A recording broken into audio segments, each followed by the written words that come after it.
Hello Rafi, hello. আসসালামু আলাইকুম sir. দেখা যাচ্ছে? জি স্যার, সব ঠিক আছে স্যার। আচ্ছা, তাহলে আমি শুরু করে দিই। সবাই তো অ্যাটেন্ড করেন এখনো। জি স্যার, শুরু করে দেন স্যার। স্যার আস্তে আস্তে করবে স্যার অ্যাটেন্ড।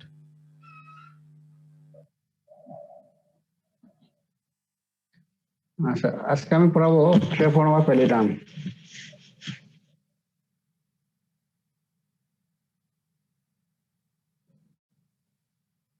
তো ট্রেফর্মা এটা কোন ফ্যামিলির মধ্যে? এটা হলো স্পাইরোকিট। এটা একজন স্পাইরোকিট। অলরেডি তোমার মরফোলজিক্যাল ক্লাসিফিকেশন পড়েছো। তখন ক্লাসিফিকেশন করে কিভাবে করেছিলাম? একটা হলো কক্কাই ব্যাসিলাই, কক্ষ ব্যাসিলাই, তারপরে কমাসেপ, তারপরে স্পাইরোকিট, এরকম অনেকগুলো ছিল, তাই না? আজকে সেই স্পাইরোকিট পড়াবো। স্পাইরোকিটের মধ্যে কি কি এক্সাম্পল? ট্রেভোনোমা, বরেলিয়া এবং লেপ্টোস্পাইরা। এখন এই ট্রেভোনোমা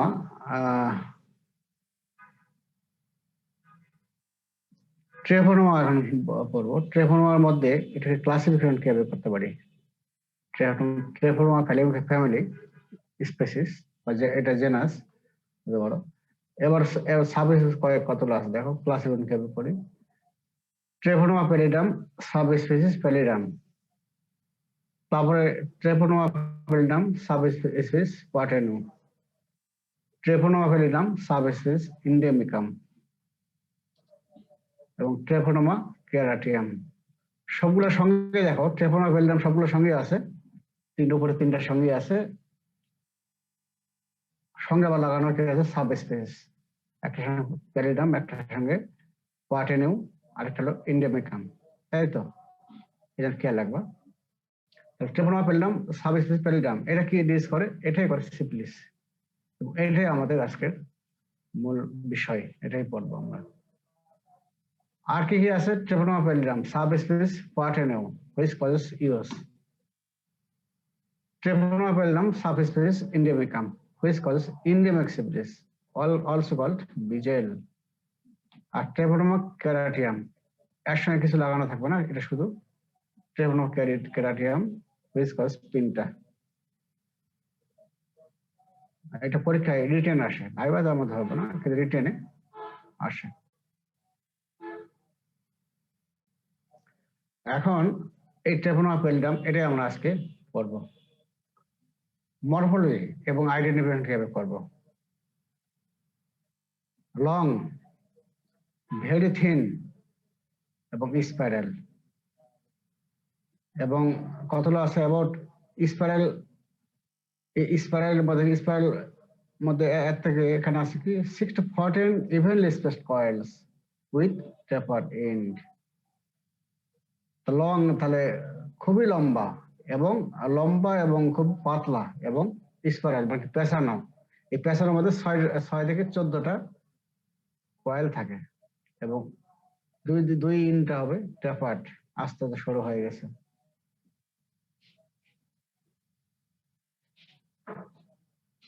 এবং সাইজ কি 0.2 micron in wide and 5 to 15 micron in length. তাহলে দেখো এখানে 5 to 15 মাইক্রন অনেক বড় লম্বা থাকবে। আবার দেখো তোমার ব্রেথ কত? 0.2 মাইক্রন। কোথায় লম্বা সেই 5 to 15 মাইক্রন, আর তোমার চওড়া ব্রেথ ওয়াইড 0.2 মাইক্রন। এই জন্য বলা হচ্ছে লং এবং ভেরি থিন। ঠিক আছে, লং এবং ভেরি থিন। এবং এই ভেরি থিন হওয়ার জন্য cannot be stain by Gram stain. Already Gram stain আমি যখন স্টেনিং পড়াইলাম তখন কিন্তু বলছি কোন অর্গানিজম স্টেনিং করা যায় না, সেখানে কিন্তু লেখা আছে, ভালো দেখে নিও আজকে, যে গ্রাম স্টেন করা যায় না। এই যে হলো ট্রেভোনোমা প্যালিডিয়াম, এটা করা গ্রাম স্টেন করা যায় না। আর কয়েকটা অর্গানিজম আছে, সেগুলো তোমার আস্তে আস্তে ইয়ে করে। তাহলে স্টেন আমরা কিভাবে করবো? তবে দেখতে হবে কি তো। এবং এই লং ভেরি থিন হওয়ার জন্য, খুব ছোট্ট হওয়ার জন্য cannot be seen by light microscope. এই আমার লাইট মাইক্রোস্কোপ হলো যে অর্ডিনারি মাইক্রোস্কোপ, যেটা আসলে তোমাদের প্র্যাকটিক্যাল করানো, প্র্যাকটিক্যাল তোমাদের হচ্ছে না তো, যে একটা মাইক্রোস্কোপ এর মধ্যে একটা ক্লাস তোমাদের প্র্যাকটিক্যাল, যে কি কি কি ধরনের মাইক্রোস্কোপ আছে। হ্যাঁ, এগুলো একটা লাইট মাইক্রোস্কোপ, তারপরে ফেস কন্ট্যাক্ট, তারপরে এই ডার্ক ব্রাউন ইলুমিনেশন, এরকম অনেক আছে। ফ্লোরেন্স মাইক্রোস্কোপ, এরকম বহু আছে। লাইট মাইক্রোস্কোপ এখানে আরেকটা বলে অর্ডিনারি মাইক্রোস্কোপ। আমরা যেটা এই যে তোমরা দেখো, তোমার ফিজিওলজি, অ্যানাটমি, ফিজিওলজি, তারপরে আর কোথায় দেখছো, বায়োকেমিস্ট্রি, সেখানে দেখছো। বায়োকেমিস্ট্রি মানে দেখো নাই, ফিজিওলজি মানে দেখে আসছো। তো এখানে এই অর্ডিনারি মাইক্রোস্কোপ এখানে দেখা যাবে না। তাহলে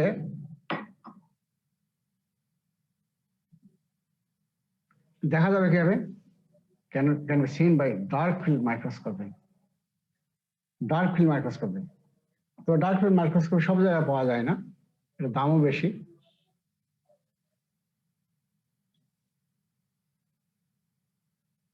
তো তো এই ডার্ক ফিল্ড মাইক্রোস্কোপিতে আমরা ওই মুভমেন্ট ওইখানে দেখি। তাহলে এখানে দেখো যে লং, ভেরি থিন এবং স্পাইরাল, লম্বা এবং খুবই পাতলা এবং স্পাইরাল, পেঁচানো। এবং পেঁচানো যে স্পাইরাল, এর মধ্যে 6টা থেকে 14টা স্পেস কয়েল থাকে। তারপরে লেন্থ হলো 5 to 15 মাইক্রন লেন্থ, আর ওয়াইড হলো 0.2 মাইক্রন। আর স্টেন করা যায় না, cannot be seen by gram stain due to very thin wall. Very thin wall হওয়াতে স্টেন নেবেই না। এবং এই জন্যই লাইট মাইক্রোস্কোপ দেখা যায় না, এবং দেখা যাবে কিভাবে? Can be seen by dark field মাইক্রোস্কোপে। তাহলে স্টেন করা যাবে কিভাবে? যেহেতু গ্রাম স্টেন করা গেল না, স্টেনিং করবো আসলে ইমিউনো ফ্লোরোসেন্ট স্টেন করা যায়। তবে এটা সব জায়গায় করা হয় না, এটা স্টেনের দাম বেশি, যার ফলে সব জায়গায় করা হয় না। রেফারেল ল্যাবরেটরিতে এগুলো করা হয়। আরেকটা করা হয় যে যায় সিলভার নাইট্রেট স্টেন।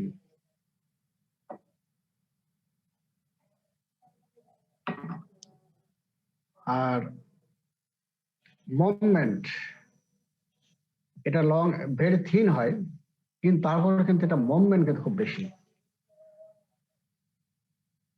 মুভমেন্টের নেচারটা কেমন? Cork screw like rotation. এই বোতলের সিপি, যেমন বোতলের সিপি দাও এবং লাগাও এবং খোলো, কি হবে? পেশায় ঘুরে ঘুরে লাগানো হয়, তাই না? আবার খোলো কি হবে? ঘুরে ঘুরে ঘুরে উপরের দিকে উঠতেছে, তাই না? ঠিক এইরকম, এই জন্য বলা হচ্ছে কর্ক স্ক্রু লাইক রোটেশন। এটা খেয়াল রাখবা।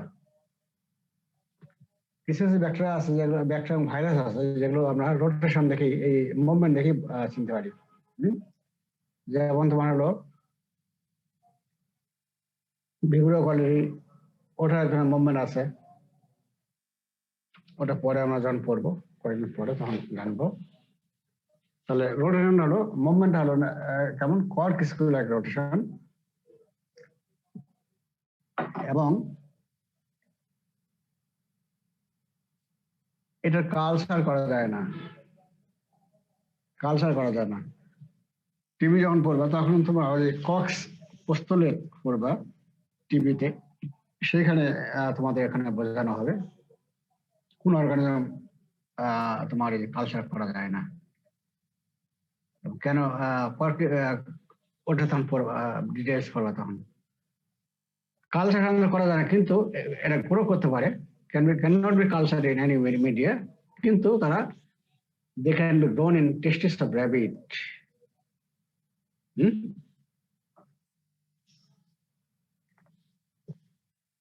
তাহলে কি হলো? একটা হলো যে তারা গ্রাম স্টেন করা যায় না ডিউ টু ভেরি থিন ওয়াল, এবং অর্ডিনারি মাইক্রোস্কোপ দিয়ে দেখা যাবে না। দেখতে হবে কিসে? Dark field মাইক্রোস্কোপে। আর যে স্টেন করা গেল না, তো কিভাবে স্টেন করা যাবে? একটা ইমিউনোফ্লোরেসেন্ট স্টেন এবং সিলভার নাইট্রেট স্টেন। আর মুভমেন্টটা নেচার কি? Corkscrew rotation.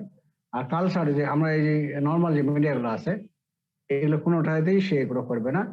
তবে সে এগুলো করে একটাতেই, সেটা হলো দেখবেন grown in testis of rabbit. এখন এই যে মুভমেন্টটা বলা হলো, মুভমেন্টটা যে বলা হলো কোয়ার্ক স্কয়ার রোটেশন, মুভমেন্টটাকে কার জন্য? তোমরা জানো যে অর্গান অফ মুভমেন্ট কোনটা? Flagella sir. ফ্লাজেলা। এখানে আছে তোমার ফ্লাজেলা, তবে এটা হলো অ্যান্ড্রোফ্লাজেলা, সেলের ভিতরে থাকে। ফ্লাজেলা সাধারণত কি সেল থেকে তৈরি হয়, বাইরের দিকে চলে যায়। আর এটা হলো ফ্লাজেলাটা তোমার বডির ভিতরেই থাকে, এই জন্য হলো অ্যান্ড্রোফ্লাজেলা, অ্যাক্টিভলি মোটাইল বাই অ্যান্ড্রোফ্লাজেলা। এই তাহলে তোমাদের পরীক্ষা আসে কিন্তু ভাইবার কিছু ধরি। এই অর্গান দেখো, এটা এই যে দেখো এখানে লং এবং ভেরি থিন। লং কি 5 to 15 মাইক্রন এবং ব্রেড কত? 0.2 মাইক্রন, তাই তো? খুবই লম্বা। আবার কয়েল, এটা তাই তো? কয়েল এবং টেপার্ড ইন থাকে। কয়েল কয়টা আছে? 6 থেকে 14 ইভেনলি স্পেসড কয়েল, দেখো পেছানো আছে। হ্যাঁ, এটাকে যদি আমরা এবার যদি কেটে দেখি, সেকশন দিয়ে দেখি, তাহলে এই যে এই ধরনের পাওয়া যাবে। মাঝখানে থাকবে, মাঝখানে এটা তোমার হলো বডি, এটাকে বলা হয় প্রোটোপ্লাজমিক সিলিন্ডার, এটাই বডি। একে ঘিরে তোমার থাকবে তোমার এই যে সাইটোপ্লাজমিক মেমব্রেন, তার বাইরে থাকবে তোমার হলো এই যে এর বডির চৌদিকে তোমার এই যে ফ্লাজেলা থাকে, এই যে অ্যান্ড্রোফ্লাজেলা, এগুলো জন্য মুভমেন্ট করতেছে। আর সবচেয়ে তারপরে আউটার মেমব্রেন, এগুলো হলো আউটার মেমব্রেন। হ্যাঁ, আর আউটার মেমব্রেন কি থাকবে? পেপ্টাইডোগ্লাইকেন। এগুলোই তোমার দেখে নেবে, এটা যেটাকে সেকশন করা আছে।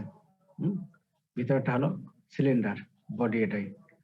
তার সাথে দিকে হলো প্রথম হলো পেপ্টাইডোগ্লাইকেন, আউটার মেমব্রেন। তারপরে এখানে পেপ্টাইডোগ্লাইকেনের পাশে দেখো এখানে অ্যান্ড্রোফ্লাজেলা গুলো কেমন। আর সবচেয়ে বাইরে হলো সাইটোপ্লাজমিক মেমব্রেন, না ভিতরেটা সাইটোপ্লাজমিক মেমব্রেন, আর বাইরে সবচেয়ে হলো আউটার মেমব্রেন। আচ্ছা, এখন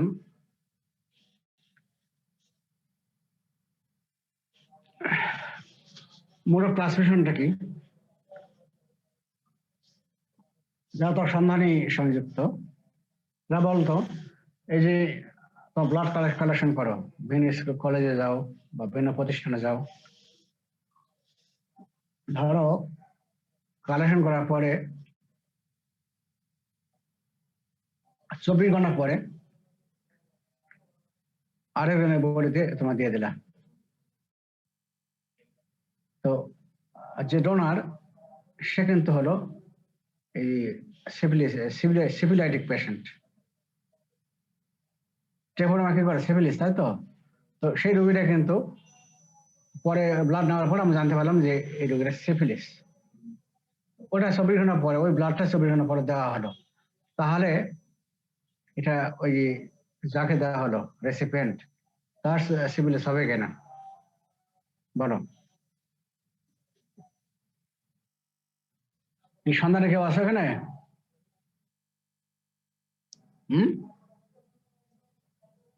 কি নিশ্চুপ কেন?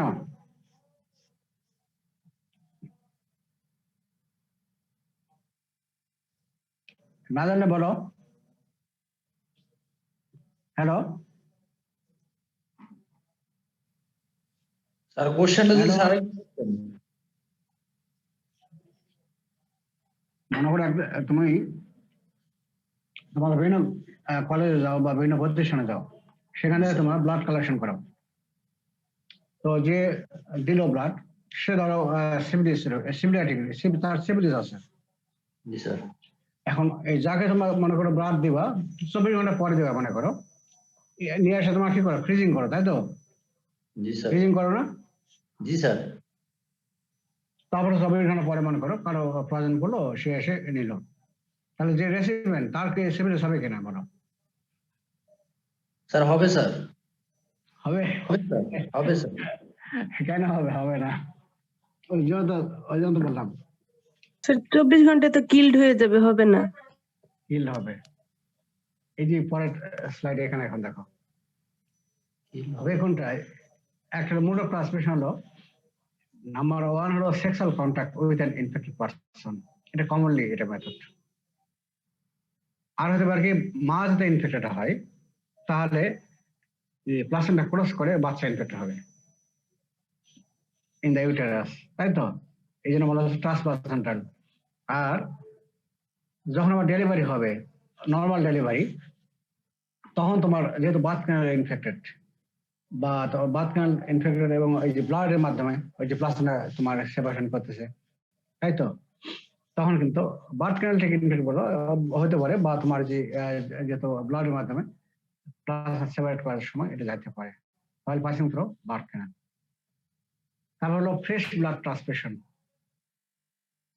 ফ্রেশ ব্লাড ট্রান্সফিউশনের মাধ্যমে হতে পারে, বুঝছো? তুমি ব্লাড কালেকশন করলা, যদি সেদিনই দাও, তুমি ফ্রিজিং করলা না, 24 ঘন্টা রাখলে না, তাহলে কিন্তু হবে, কিন্তু হবে না কখন?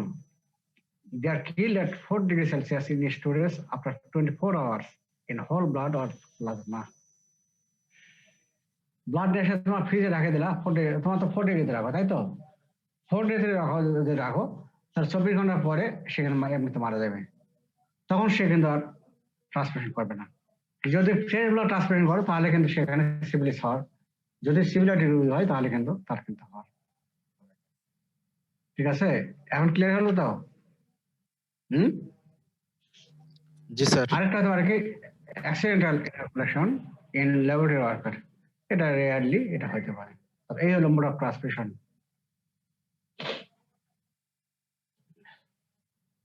প্যাথোজেনিসিটি এবং ক্লিনিক্যাল ফিচার, আগে তো আমরা জানছি যে একটা mode of transmission sexual contact, এবং কি কোন রোড দিয়ে ঢোকে, একটা পেনিট্রেট করে হলো ইনট্যাক্ট মিউকাস মেমব্রেন এবং minor skin abrasion.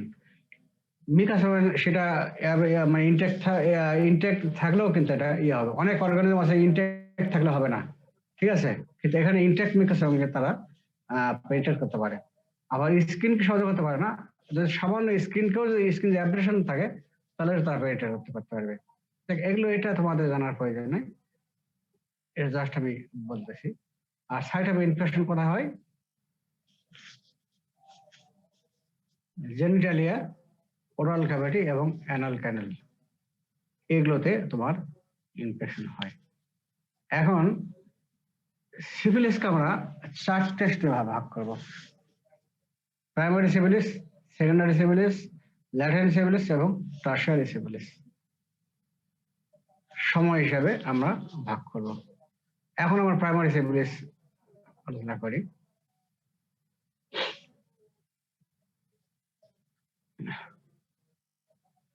After entrance, এই সেক্সুয়াল কন্ডাক্ট বা যে মেথডই হোক বডিতে প্রবেশ করলো, ঠিক আছে? প্রবেশ করার পরে এই তারা multiply at the site of entry, যেখানে প্রবেশ করলো সেখানে তারা মাল্টিপ্লাই করবে। তারপর সেখান থেকে এই নিয়ার বাই লিম্ফ নোড সেখানে চলে যাবে within few hours, spread to nearby lymph node within few hours. এবং এই লিম্ফ নোড থেকে আবার যাবে তোমার blood stream, goes to blood stream. আর ব্লাড স্ট্রিম চলে গেলে গোটা বডিতে তারা ডিসিমেট করে যাবে, ডিসিমেটেড থ্রুআউট দ্য বডি।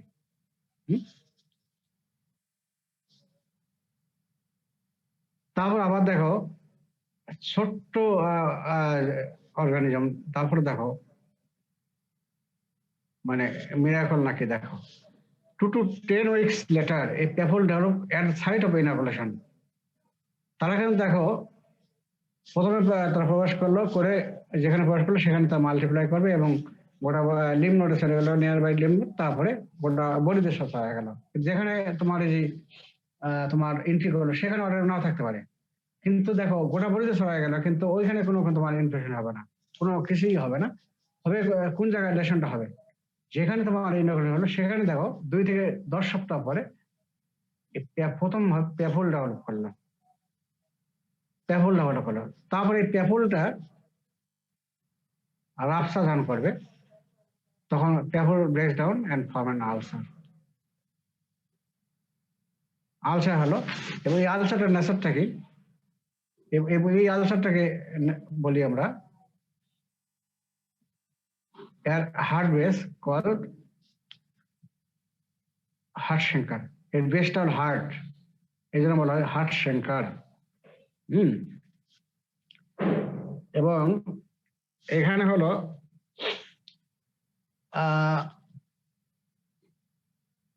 হার্ট সেঙ্কার, এটা পরে আমি ফিগারে দেখাই দেব, পরে আবার আসবো। আরেকটা আমরা অলরেডি পড়েছি কি, কোথায় সেঙ্কার আরেকটা জায়গায় ছিল, কোথায় পড়েছি কদিন আগে? হ্যালো,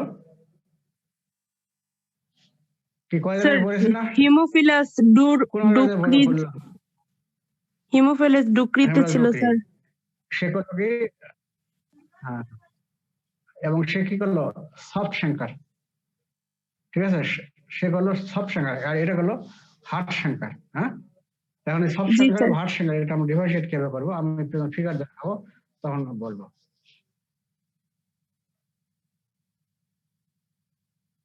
এখানে এটা মাঝখানে আসেনি। এবং এই যে হার্ট সেঙ্কার, এই সময় প্রপোর্শনিং অফ অর্গানিজম আকার, তারপরে clearance of Treponema pallidum by cell mediated immunity, cell mediated immunity develop করলো, অর্গানিজম ক্লিয়ার হয়ে গেল। এবং এই সময় প্রাইমারি রিলেশন হিলস স্পন্টেনিয়াসলি, বা ট্রিটমেন্ট করতে হবে না, এমনিতে সে ভালো হয়ে যাবে, প্রাইমারি রিলেশনটা থাকবে না, প্রাইমারি রিলেশন হিলস স্পন্টেনিয়াসলি। কিন্তু এই যে গুপ্ত ঘাতক, তাই না, গুপ্ত ঘাতক এরাই হলো খুব ডেঞ্জারাস। কিন্তু যেমন গুপ্ত ঘাতক কে ছিল,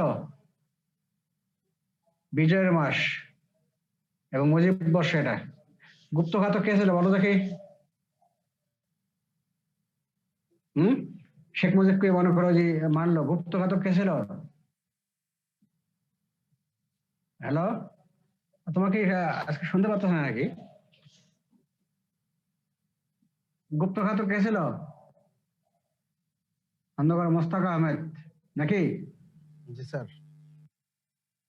তোমাদের উত্তর দিতে দেরি হচ্ছে কেন? খন্দকার মোস্তাক আহমেদ গুপ্ত ঘাতক সেখানে ছিল। সে কিন্তু যখন স্বাধীনতা যুদ্ধ শুরু হয়, তখন সে কিন্তু আমেরিকার সঙ্গে একটা লিয়াজা করতেছিল সেখানে, এবং সবাই জানতে পারছিল। পরে তাকে এমনি সাবধান করে দেওয়া হয়, তুমি এই কাজটা করিও না। এবং সে কিন্তু চাচ্ছিল যে যুদ্ধটা মানে বন্ধ হোক। যখন এই যুদ্ধ শুরু হয়ে গেল 1971 সালে, সেখানে যাচ্ছিল যুদ্ধ বন্ধ করতে, সে যাচ্ছিল ইন্ডিয়ায়। যখন সবাই গেল ওইখানে, প্রবাসী সরকার গ্রহণ করলো, এবং সে তাকে ওই আমেরিকান সংস্থা তখন তাকে তার দ্বারা চেষ্টা করছিল যে যুদ্ধ বন্ধ করার জন্য। তখন তাকে মোটামুটি সবাই বুঝতে পারছিল, এবং তাকে কিন্তু নিষেধ করছিল। তো তাকে সাবধান করে দেওয়া হয়েছিল। পরে সে কিন্তু পরে আবার সেখানে প্রতিশোধ সেখানে সেখানে শেখ মুজিবকে মারা মেইন তো সেই হতা, আরো তো বহুগুলো আছে। তো সেই কলকারি নাড়তেছিল। সেই এরা হলো গুপ্ত ঘাতক, এরা হলো ডেঞ্জারাস।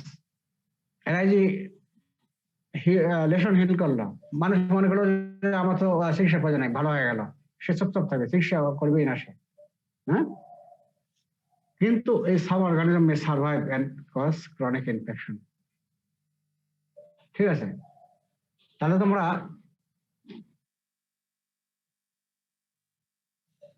এই যে এখন তোমরা এসো, এই যে হার্ট সেঙ্কার বলছে, তাই তো?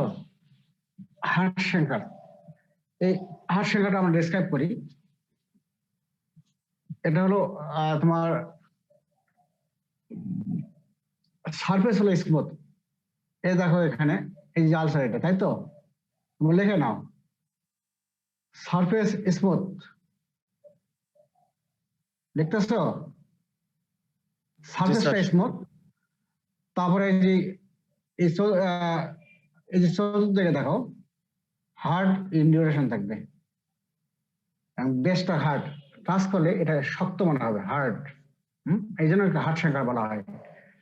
এবং তোমার এখানে পেইন পেইনলেস পেইনলেস কোনো ব্যথা থাকবে না। আরেকটা হবে কি হবে, rough in consistency, hard in consistency. আর তোমার এই যে যেটা বলা হলো তোমার ওটা কি ওই যে কি বলে যে হিমালয়, সেখানে কিন্তু তোমার হলো বেসটা কিন্তু সফট ছিল, তাই না? তাহলে এখানেও বেস সফট এবং নো ইন্ডিউরেশন, এবং এটা সো মাচ পেইনফুল। হ্যাঁ, এবং ওখানে আর কি ছিল, রিজার্ভ লিমনোট, সেগুলো তোমার তোমার সোলেন হয়তো এবং পেইনফুল ছিল, তাই না? স্যার ওইটা ইরেগুলার এটা আনসার ছিল। ওটা ওটা আসলে ইরেগুলার র্যাগড আনসার, তাই তো? কিন্তু এটা দেখো, তাহলে এই কয়েকটা পয়েন্টস তোমার খেয়াল রাখো, আর ভাইভাতে ধরবো। আচ্ছা, তাহলে প্রাইমারি সিভিল তারা বলি আবারও, যে প্রথম মনে করো যে রুট অফ ট্রান্সমিশন যেগুলো প্রবেশ করলো, করার পরে তারা কি করলো, যে যেখানে প্রবেশ করলো সেখানে তারা মাল্টিপ্লাই করবে, তাই তো? তারপর সেখানে চলে গেল কি রিজার্ভ নিয়ার বাই যে লিমনোড আছে সেখানে চলে গেল, এবং সেখানে চলে যাবে ব্লাড স্ট্রিমে চলে যাবে, এবং ব্লাড স্ট্রিমে যাওয়া মানে গোটা বডিতে ছড়ায় পড়লো। এরপরে 2 থেকে 10 সপ্তাহ পরে যেখানে প্রবেশ করলো সেখানে তোমার কি আলসার হবে। প্রথম ডেভেলপ করে প্যাপুল ডেভেলপ করবে, তাই তো? প্যাপুল কি ইরাইথেমাস ম্যাকুল, ম্যাকুলের ভিতরে যখন ওয়াটার জমে তখন সেটাকে বলে প্যাপুল, তাই তো? তাহলে প্যাপুল জমলো, তার প্যাপুল আলসার যখন হয়ে যাবে তখন তোমার হবে আলসার, এবং আলসারটাকে বলা হয় এটা যেহেতু বেসটা হার্ট, এই জন্য বলা হয় হার্ট শ্যাঙ্কার। এবং এই সময় অর্গানিজম, প্রচুর অর্গানিজম মানে তারা স্পিড শেডিং করতে থাকে, এবং আস্তে আস্তে আমাদের বডিতে সেল ইমিউনিটি গ্রো করবে, আর গ্রো করলেই অর্গানিজম আস্তে আস্তে ম্যাক্সিমাম গুলাই মারা যাবে, এবং প্রাইমারি লেশন হেলথ স্পন্টানিয়াসলি। কিন্তু অর্গানিজম কিছু থেকে যাচ্ছে বডিতে, যা ফলে সেটা, এবং সেটাই করবে তোমার ক্রনিক ইনফেকশন, এই তোমার প্রাইমারি সিফিলিস। এবং অলরেডি আমি তোমার যে আলসারটা যেমন নেচার বললাম, এবং কনসিস্টেন্সি হলো কি ফার্ম, আর ওটা ছিল সফট তোমার হেমাটোক্রিন। এই 4-5টা পয়েন্ট ভালো করে খেয়াল রাখবা ফিগার দেখে। আচ্ছা, এখন আসলে secondary syphilis. It occurs 2 to 10 weeks after primary lesion. তাহলে ওই প্রাইমারি লেশনটা দেখো, ওখানে দেখলাম সময়টা কিন্তু আগে, কিন্তু ওখানে তোমার ওই যে প্যাপুল ডেভেলপ করো 2 থেকে 10 সপ্তাহ পরে, তাই তো? অর্গানিজম প্রবেশ করলো, আর এখানে ওই যে প্রাইমারি লেশন ভালো হয়ে গেল তার 2 থেকে 10 সপ্তাহ পরে তোমার এই সেকেন্ডারি সিফিলিস হবে। এবং সেকেন্ডারি সিফিলিস এখানে কি হবে লেশনটা, এখানে আমার লেশন দেখো,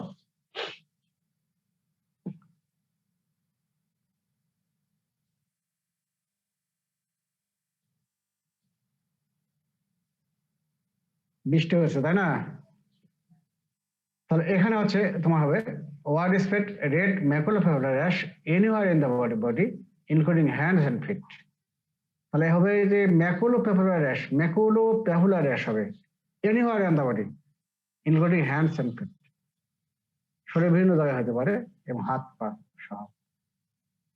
তারপরে এই যে ম্যাকুলোপেপুলার র্যাশ থেকে তারপর হবে ময়েস্ট পেল প্যাপুল, তারপর পেল প্যাপুল হবে, এবং লিম্ফ অ্যাডেনোপ্যাথি হবে, এবং এটা জেনারেলাইজড গোটা বডিতে লিম্ফ অ্যাডেনোপ্যাথি হবে, ঠিক আছে? লিম্ফ অ্যাডেনোপ্যাথি হবে। এবং এই যে ময়েস্ট প্যাপুল, এটা আমি এখন পরে বলবো। এটা ময়েস্ট প্যাপুলটাকে বলা হয় কন্ডাইলোমাটা লাটা, হ্যাঁ? এবং এটা হবে তোমার ময়েস্ট এরিয়াতে। ময়েস্ট এরিয়া যেমন কোথায় কোথায় আছে, অ্যানোজেনিটাল এরিয়া, অ্যাক্সিলা এবং মাউথ, হ্যাঁ? এগুলো জায়গায় ময়েস্ট এরিয়াতে তোমার এই যে পেল পেপার হবে, এই কর্নেলোমাটা লাটা এগুলো হবে, ঠিক আছে। এছাড়া এটাই মেইন। আর থিওরিটিক্যাল কিছু জানে রাখো। এছাড়া হতে পারে তোমার বিভিন্ন অর্গানে, যেহেতু গোটা বডিতে ছড়াই গেছে, তোমার বিভিন্ন অর্গানে তোমার ডেভেলপ করতে পারে, যেমন নেফ্রাইটিস কিডনি যেতে গেলে, লিভারে গেলে হেপাটাইটিস, ব্রেনে মেনিনজাইটিস হতে পারে, তারপর কোরিও রেটিনাই হতে পারে, এবং পেরিওস্টাইটিস এগুলো হতে পারে। এরপরে দেখো এই secondary stage may also subside spontaneously within 2 to 3 weeks। এটাও দেখো এই সময় তারা গুপ্ত হাতে এসে থাকবে, 2 থেকে 3 সপ্তাহ মধ্যে স্পন্টানিয়াসলি হিল হয়ে যাবে, ঠিক আছে। Both primary and secondary syphilis are recent sporadic, highly infectious. Primary secondary syphilis এই সময় রিসেন্ট স্পোরেডিক, বেশি অর্গান থাকবে এবং হাইলি ইনফেকশাস। তাহলে সেকেন্ডারি সিফিলিস কি হলো, যে প্রাইমারি লেশনটা ভালো হয়ে গেল, তারপরে 2 থেকে 10 সপ্তাহ পরে আবার নতুন করে আবার আবির্ভূত হবে। এবং প্রথমে কি ম্যাকুলোপ্যাপুলার র্যাশ হবে, প্রথমে হোল বডিতে ইনক্লুডিং হ্যান্ডস এন্ড ফিট। প্রথম ম্যাকুলোপ্যাপুলার র্যাশ, তারপরে হতে পারে ময়েস্ট পেল পেপার হতে পারে, আর কি হতে পারে জেনারেলাইজড লিম্ফ্যাডিনোপ্যাথি। আর এই ময়েস্ট পেপারকে বলা হয় কন্ডাইলোমাটা লাটা, এবং ওটা কোথায় হয় ময়েস্ট এরিয়া, যেমন হলো অ্যানোজেন্টাল এরিয়া, অ্যানাস এবং অ্যাক্সিলা, মাউথ এবং অ্যাক্সিলা, এগুলোতে হয়। এবং এটাও তোমার সাবসাইড হবে 2 থেকে 3 সপ্তাহ পরে মধ্যেই হবে। তাহলে এই হলো তোমার সেকেন্ডারি সিফিলিস। এখন ফিগার এখন দেখো সেকেন্ডারি সিফিলিস, এই হ্যান্ডস এই ধরনের হইতে পারে, এই রেড বাউন্ড পেপল, এটাও ফিগারটা অত ভালো আস নাই, দেখো রেড বাউন্ড পেপল দেখা গেছে, পাম এবং সলে হতে পারে। গোটা বডিতে দেখো ম্যাকুলো পেপারের র্যাশ হয়ে গেছে। এরকম ফিগার যে সবসময় পাবা তা কিন্তু না, থাকতে পারে, হ্যাঁ সবার ক্ষেত্রে যে বাবা এমন না, এরকম থাকতে পারে। গোটা বডিতে দেখো ঘামাসির চেয়েও বড়, হ্যাঁ মনে করছে ঘামাসি, কিন্তু দেখো কিরকম হয়ে গেছে। আর কি হতে পারে, এই যে ফসিয়াল রিজনে, হ্যাঁ মিউকাস প্যাচ দেখো, এই যেখানে দেখো ফসিয়াল রিজন দেখো,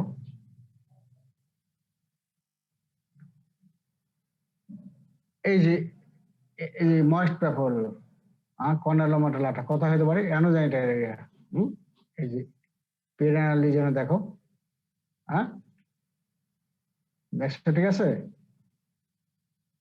হ্যাঁ তারপর দেখো অ্যানোজেনিটাল এরিয়া দেখো, এই আলসার গুলো দেখো, এই ফিগার গুলো খেয়াল রাখবে, তাহলে তোমাদের ভালো করে, ঠিক আছে। তাহলে এই হলো সেকেন্ডারি সিফিলিস। এখন সেকেন্ডারি সিফিলিস দেখো,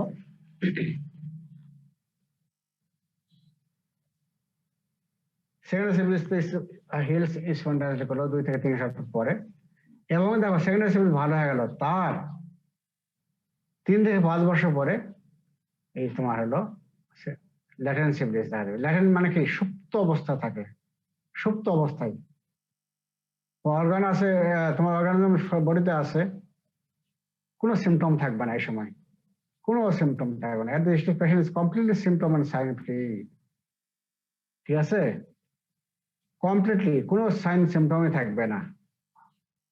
এবং হয় কত সেকেন্ডারি সিফিলিস ভালো হওয়ার 3 থেকে 5 বছর পরে। এবং এটাও তোমার 3 থেকে 5 বছর হলে, এবং 3 থেকে 5 বছর পর্যন্ত ল্যাটেন্ট সিফিলিস অবস্থায় থাকলো, সুপ্ত অবস্থায় থাকলো। এই সময় কিন্তু অর্গানের ব্লাডে পাওয়া যাবে না, বডির বিভিন্ন জায়গায় তারা লুকায়িত অবস্থা থাকবে, সিমটম থাকবে না।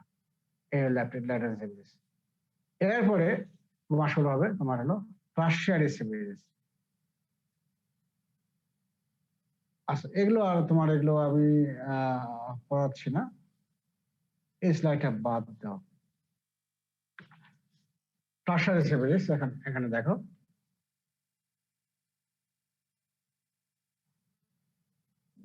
এটা একটু আগের স্লাইডটা ভেঙে গেছে, এখানে কি হবে টার্সিয়ারি সিভিলিসে মেইনলি হবে তোমার গ্রানুলোমেটাসলেশন হবে, গ্রানুলোমেটাসলেশন আর হয় তোমার এই টিবি লেপ্রোসি এগুলোতে হয়, এবং তোমার আরেকটা হয় তোমার টার্সিয়ারি সিভিলিস হয়।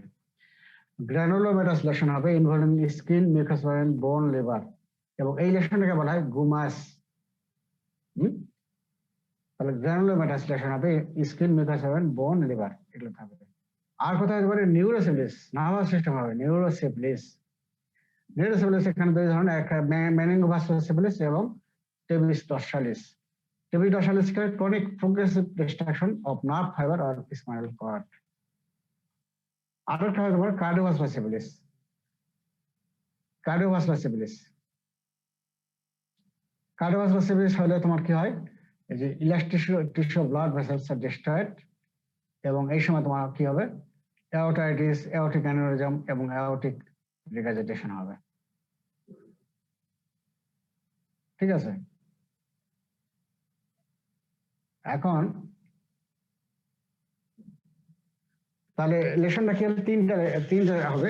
একটা হলো তোমার গ্রানুলোমেটাস লেশন হবে, কোথায় কোথায় হবে, স্কিন হতে পারে, মিকাসোমেন বিভিন্ন সিস্টেমের মিকাসোমেন হবে, বোনে হতে পারে, লিভারে হতে পারে, এবং এইটাকে বলি আমরা গুমাস। তারপরে কি হলো নিউরোসিভিলিস, এবং আরেকটা হলো কার্ডিওভাস্কুলার সিভিলিস। এখন তোমরা একজন বিখ্যাত লোকের নাম বলো বাংলাদেশি, তার নিউরোসিভিলিস হয়েছিল এবং তার উনি দীর্ঘদিন যাবৎ প্যারালাইসিসে ভুগছিলেন। বলতে পারো কার নাম? তাকে আমি ছোট করার জন্য বলতেছি না, নাম বলতে পারো? হ্যালো, কি তোমার শুনতে পাচ্ছ নাকি না? স্যার জানি না। জানো না? এই তো, এটা হলো কাজী নজরুল ইসলাম। ওনার এটা তো জানো যে ওনার কি উনি প্যারালাইসিসে ভুগছিলেন, এটা জানো তো? এই প্যারালাইসিস পিক্স ডিজিজ হ্যাঁ পিক্স ডিজিজ ছিল স্যার, নিউরোসিভিলিস। নিউরোসিভিলিস হলো, জি স্যার। আরেকটা হলো কার্ডিওভাস্কুলার সিভিলিস, তাই তো? তাহলে এই কয়েকটা জানো। আচ্ছা, এখন আমরা জানবো হলো, তাহলে এই পর্যন্ত তোমার প্রাইমারি সিভিলিস, সেকেন্ডারি, টার্সিয়ারি জানলাম, তাই তো? এটা আরো অনেক পড়া আছে, তাহলে আর বলতেছি না। তাহলে তোমরা এটুকু বুঝলো তো, প্রাইমারি, সেকেন্ডারি, টার্সিয়ারি, ল্যাটিন এবং টার্সিয়ারি কখন কে হলো, এটা ভালো করে পড়বে। এগুলো সবগুলাই কিন্তু তোমার রিটেনে আসে, কিন্তু ভাইভাতে ধরবে। এখন আসো কনজেনিটাল সিভিলিস, মা যদি ইনফেক্টেড হয় তাহলে বাচ্চারও ইনফেকশন হওয়ার চান্স থাকে। মা যদি হয়, বাচ্চা যদি হয়, তাহলে তখন তাকে বলো কনজেনিটাল সিভিলিস। এখন এটা কখনো হবে, if mother suffers from সিভিলিস during pregnancy, child also get the infection. এবং প্রেগন্যান্সি কোন স্টেজে হবে? Fetus is infected after 3rd month of pregnancy when the Langerhans layer of chorion atrophies.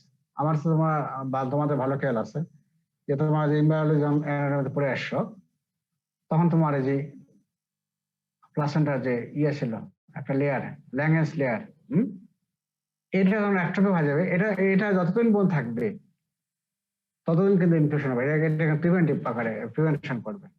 এটা যখন অ্যাট্রফি হয়ে গেল তখনই তোমার হবে, এবং এটা অ্যাট্রফি হয় সাধারণত 3 মাসের at the month of 3rd, এই সময় অ্যাট্রফি হয়ে যায়। এই জন্য 3rd মান্থ, এবং ইনফেকশনটা যেন হবে 3 মাসের পরে হবে। Fetus is infected after 3rd month of pregnancy when the Langerhans layer of chorion atrophies. এখন এই যে কনজেনিটাল সিভিলিস হলো, এখন কি হতে পারে, যখন তোমার একটা স্পন্টেনিয়াস অ্যাবর্শন, এমনিতে কোনো অ্যাবর্শনের কোনো কারণে জানা আছে, 12 হলে অ্যাবর্শন হচ্ছে অ্যাবর্শন, তাই তো? অ্যাবর্শন কাকে বলি? এখন আগে তো সংজ্ঞা বলা হতো 28 সপ্তাহ, যদি প্রেগনেন্সির পিরিয়ড যদি 28 সপ্তাহ আগে মানে ইয়ে হয় তাহলে বলতো অ্যাবর্শন। এখন কত সপ্তাহ বলা হয়? এখন আবার একটু ভিন্ন ডেফিনিশন আসে, তাই না? তারপর তো স্টিল বার্থ, মরা বাচ্চা ইয়ে করলো, জন্ম দিল। আবার প্রিম্যাচুর ডেলিভারি করতে পারে, ফুল টার্ম প্রেগনেন্সি না হতেই ডেলিভারি হলো।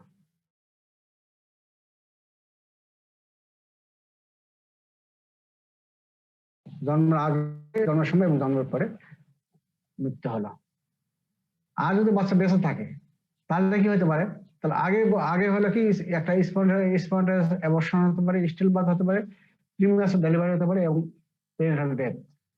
আর যদি বাচ্চা বেঁচে থাকে তাহলে সেটা হলো পোস্টনাটাল ম্যানিফেস্টেশন। এখানে আমরা বলবো আর্লি ম্যানিফেস্টেশন, যেটা বলো যে প্রথম ফার্স্ট 2 বছরের আগে যদি হয় তাহলে বলবো আর্লি ম্যানিফেস্টেশন, আর 2 বছর পরে যদি হয় তাহলে বলবো আমরা লেট ম্যানিফেস্টেশন। আর্লি ম্যানিফেস্টেশন কি হবে? ডিফারেন্ট অর্গানে যেহেতু ওই সময় ইনফেকশন করবে, হেপাটোমেগালি হতে পারে, হেপাটোমেগালি এবং স্প্লেনোমেগালি হবে। লিভার এবং স্প্লেন এই সময় একটু বড় থাকতে পারে, এবং হেপাটোমেগালির জন্য তোমার জন্ডিস হবে, ঠিক আছে। আর স্প্লেনোমেগালির জন্য স্প্লিন যখন ইনলার্জ হয় তখন কি ওখান সেই দিক দিয়ে তোমার হেমোরাইটিক অ্যানিমিয়া অলরেডি প্যাথোলজিতে পড়ে আসছো নাকি পড়ানো হয়নি? তোমার তো পড়া আছে। ওই সময় স্প্লিন ওই থ্যালাসেমিয়াতে কি যখন তোমার স্প্লিন এনলার্জ হয় তখন কি হবে? আরবিসি যদি পাস হয় তাহলে তখন আরবিসি কি তার রাস্তা হয়, তাই তো, সাইট হয় তাকে, তাই না?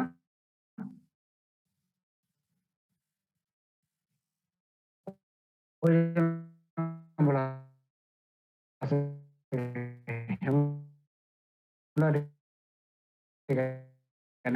হয়তো বলে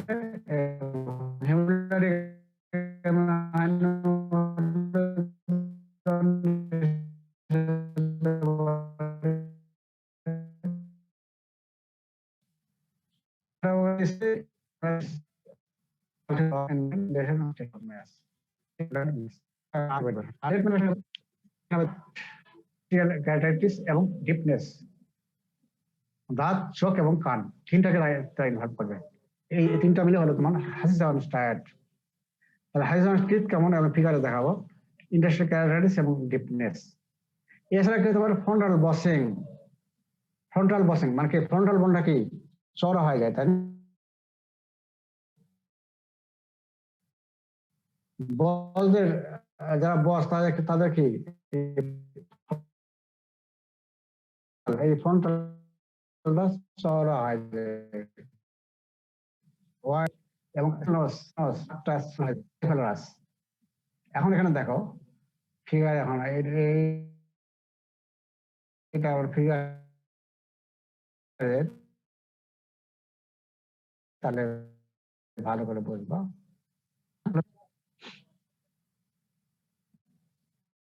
এই চোখে এফেক্ট করবে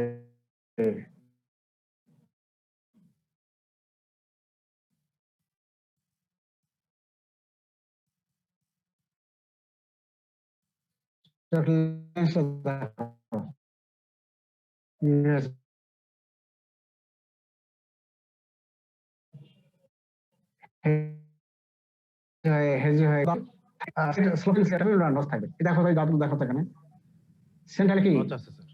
সেমিনার নস, আর সাইডে দেখো একটা স্লোপিং, হ্যাঁ, এগুলোই তোমার হলো একে বলা হয় হাসি সংস্কৃত। আর তোমার নাকে কি হয় দেখো স্যাডেল নস, হ্যাঁ, নাকটা কি বসে গেছে না? স্যাডেল নস কি হয়, এই নেজাল সেপ্টাম এটা তোমার ডেস্ট্রয় হয়ে যায়, হলো এটা এই স্যাডেল নস হয়ে গেছে। ফ্রন্টাল বসিং হবে, স্যাডেল নস, শর্ট ম্যাক্সিলা, হাই ভ্যালোরাস, আর হাইজার টায়ার্ড এর কি বলবো, একটা হলো চোখে কি হলো ইন্টারস্টাল ক্যারাটাইটিস, নাকে কানে কি হলো ডিপনেস, আর হলো দাঁত হলো হাসিজান্স টিথ। এই হলো তোমার লেট ম্যানিফেস্টেশন। তাহলে এই যে কর্নিয়াল সিভিলাইজেশন আমরা কিন্তু এই আউটকাম বা ফ্যাট এগুলো আমরা কিন্তু বলি, আর ধরি কিন্তু রিটেনও তো আসি, ভাইবার আমরা ধরি। এখন আমরা ল্যাব ডায়াগনোসিস যাবো। ল্যাব ডায়াগনোসিস কিভাবে করবো? একটা প্রথমে এক্সপ্রেশন পাইলেশন করবো, তারপরে মাইক্রোস্কোপে করবো, তারপরে টেস্ট করবো, তাই তো। শুধু এখানে কালচারটা করবো না, ওটা বাদ। স্পেসিফিক কালেকশনটা কিভাবে করব? Tissue fluid express from lesion, regional lymph node aspiration when lesions is healed, serum নেব ফর serology এবং ইন কেস অফ নিউরোসিফিলিস সিএসএফ নেব। এখন আমরা পরীক্ষায় কিন্তু কোশ্চেন ধরি যে স্পেসিফিক কালেকশন তুমি কিভাবে করবা, এটা কিন্তু আমার এই বিশেষ করে তোমার টিস্যু এক্সপ্রেস ফ্রম দেখালাম, ওইখানে তুমি কি ডাইরেক্ট সোয়াবিং করে তুমি নিবা, নিলে কিন্তু অর্গানিজম পাবো না কিন্তু অর্গানিজম, বুঝছো? ওখানে সোয়াব করে নেই, কটন দিয়ে আমি সোয়াবিং করে যদি নিই তাহলে কিন্তু পাবো না। ওই রেশনটা করতে হবে কি নিতে মতো প্রেশার দিতে হবে, প্রেস করতে হবে, এক্সপ্রেস করতে হবে। প্রেস করলে যে ভিতর থেকে যে ফ্লুইডটা আসবে সেইটা আমরা নেব, তাহলে তোমার অর্গানিজম পাবো, নতুবা কিন্তু পাওয়া যাবে না। এই জন্য তোমাদের কিন্তু পরীক্ষা যখন বলবো যে স্পেস কালেকশন কিভাবে করবো বলো, তখন এটা বলতে হবে tissue fluid express from lesion. যারা ক্লাস করবে তারা বুঝবা, যারা ক্লাস করবে তারা কিন্তু এটা বুঝবে না। কিন্তু এই জন্য ক্লাস করতে হয় যে আমরা কোনটা চাই কোনটা চাই না, কিভাবে কোশ্চিন ধরি, কোনটা কিভাবে কোশ্চিন আমরা চাই উত্তর, এগুলো বুঝবা। আর মুখস্থ বিদ্যা ওই যে খালি যে বাসায় পড়ে যারা যে অনেক ক্লাসে অ্যাটেন্ড করতেছে না, আমি জানি না, ওরা খুব পণ্ডিত মনে হয় ওরা, তো ওরা বুঝবে পাস কাকে বলে, তখন বুঝবে। আজকে মাত্র 35 পার্টিসিপেন্ট, এই হলো ক্লাসের ধারণ। তাহলে tissue fluid express from lesion এটা মেইন। আর এছাড়া হয়তো লেশন নাই, তাহলে আমরা তখন নিয়ার বাই লিম্ফ নোড আছে সেখান থেকে আমরা অ্যাসপিরেট করে নেব। আর এছাড়া ব্লাড নেব সেরাম সেরোলজি এবং সিএসএ নেবো ইন কেস অফ নিউরোসিফিলিস। এখন নিলাম, নেওয়ার পর আমরা কি করবো, মাইক্রোস্কোপে এক্সামিন করবো। দুইটা করতে পারি, একটা হলো ডার্ক গ্রাউন্ড ইলুমিনেশন ডিজিআই বা ডার্ক ফিল্ড মাইক্রোস্কোপি ওটা বলতে পারো, আরেকটা হলো ডাইরেক্ট ডার্ক গ্রাউন্ড ইলুমিনেশন বলতে পারো বা ডার্ক ফিল্ড মাইক্রোস্কোপি, দুটাই বলতে পারো। আরেকটা হলো ডাইরেক্ট ফ্লোরোসেন্ট অ্যান্টিবডি, টেফোনা প্যালিডাম অ্যান্টিপ্যালিডাম, এটাই ডাইরেক্ট ফ্লোরোসেন্ট অ্যান্টিবডি টেফোনা প্যালিডাম, সংক্ষেপ হলো ডিএফ। এখন ডার্ক গ্রাউন্ড ইলুমিনেশন বা ডার্ক গ্রাউন্ড মাইক্রোস্কোপি, এখানে কি পাওয়া নিচ্ছি, এখানে মুভমেন্ট আমরা দেখবো। ওখানে একটা আমরা ওই ডার্ক গ্রাউন্ড কি অন্ধকার করে নিই, ওখানে মোটামুটি একটা ওই পরিবেশটাকে একটা অন্ধকার মতো করে নেওয়া হয়, তখন ওইখানে মুভমেন্টটা দেখা হয়। এই মুভমেন্টটা দেখলে আমরা বুঝতে পারি এটা হলো টেফোনোমা, এটা হলো কর্ক স্ক্রু লাইক মুভমেন্ট হবে, এটা অবশ্যই ভালো করে জানবো। আর এই যে ডিএফএ টিপি, এখানে কি করে এটা তোমার এই যে একটা ইমিউনোফ্লুরেসেন্স স্টেন করি করে আমার অর্গানিজমটা ভালো করে দেখা যায়। তবে এটা সাধারণত করা হয় না, এটা দাম বেশি, যার ফলে এটা করা হয় না। এগুলো মাইক্রোস্কোপ এক্সামিন। এরপরে আসো, এগুলো জাস্ট তোমাদের বোঝার জন্য দেখছি, এগুলো তোমাদের প্রয়োজন নেই, ওই দুটো তোমার পড়ো শুধু, এগুলো আর বাড়াচ্ছে না, এগুলো উপর আছে না, এগুলো লাগবে না তোমাদের, বাদ। এখন সেরোলজি টেস্ট আমি অনেক কিছু বলবো, কিন্তু অনেক কিছু তোমার জানতে হবে না। এখানে একটু বলে নিই সেরোলজি টেস্ট, যে একটা এই যে টেফোনা প্যালিডাম যখন আমাদেরকে ই করে এফেক্ট করে, কারো যখন লেশন হইলো, তখন তারা করবে কি, যেহেতু ব্যাকটেরিয়া হলো গোড়াবড়িতে ছড়ায় গেল এবং গোড়াবড়িতে ছড়ায় গেল, তাই তো, এবং বিভিন্ন সেলকে তারা বিভিন্ন টিস্যুকে তারা ইনভলভ করে, তখন টিস্যু ডিস্ট্রাকশন হবে, তাই তো। টিস্যু ডিস্ট্রাকশন হয় মেইনলি মাইটোকন্ড্রিয়া।